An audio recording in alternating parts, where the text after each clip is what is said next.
Wala muna tayo sa motivating other people. Okay? Yes, you have to be self-efficient.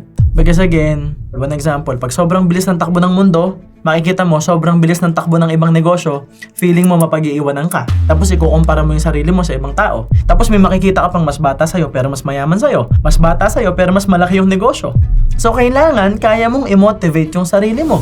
Kasi minsan, bilang negosyante, alam naman natin, if you are the first entrepreneur in your family, walang susuporta sa'yo. Most people are extremely lucky. They got the support of their family. They have the support of their friend. They have the support of everyone. Because most of the time, yung kaibigan natin, uutangan pa tayo kapag nagkapera tayo. Or pag sa tingin nila, may pera tayo. Because of the marketing videos, right?